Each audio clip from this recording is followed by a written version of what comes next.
opening statement. Thank you, Mr. Chairman. This indeed is a troubling time for government ethics throughout all three federal government branches. At this very hour, the twice impeached insurrection inciting former leader of the executive branch and current Republican candidate for president Donald Trump is under arrest in federal court.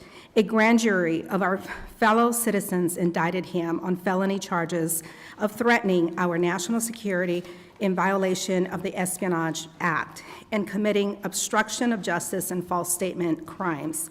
Our laws that protect national defense information are critical to the safety and security of the United States, and they must be enforced. Violations of those laws put our country and allies at risk. Meanwhile, at the top of the judicial branch, Supreme Court Justice Clarence Thomas is embroiled in a variety of ethics scandals. For decades, Justice Thomas has engaged in a pattern of accepting and, in violation of disclosure requirements, concealing gifts and luxury vacations received from a billionaire political activist who reportedly had a financial interest in at least one case before the Supreme Court.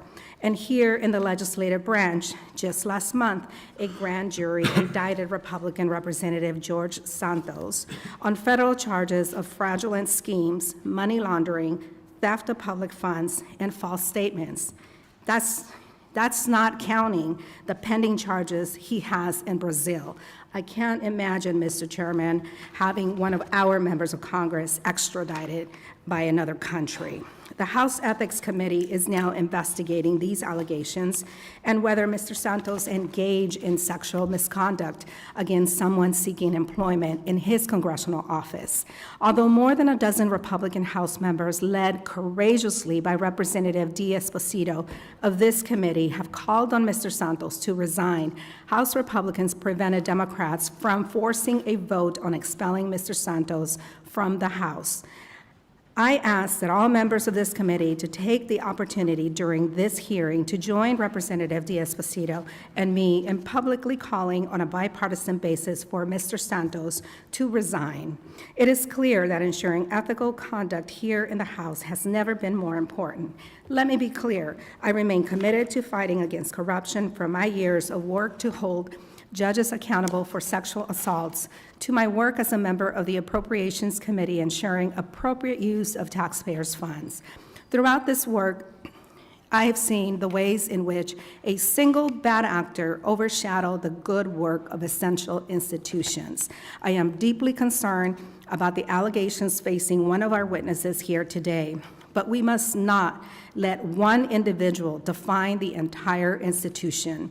I sincerely thank the chairman for convening this hearing and the witnesses for their testimony. I am grateful that we are here to get the transparency the American people deserve and use this as an opportunity to strengthen the office of Congressional Ethics, because no one is above the law. The Office of Congressional Ethics, or OCE, serves a crucial role as an independent, nonpartisan entity charged with reviewing allegations of misconduct against members, officers, and staff of the House, and when appropriate, referring matters to the Ethics Committee.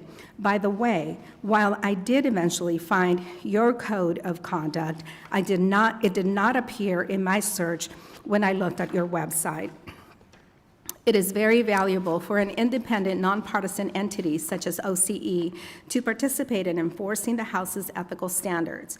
At the same time, it is important that OCE set an example for ethical, unbiased conduct and ensure fairness in its activities. I look forward to learning more about OCE from our witnesses and working with my colleagues on a bipartisan basis to ensure that it functions as well as possible, and I yield back.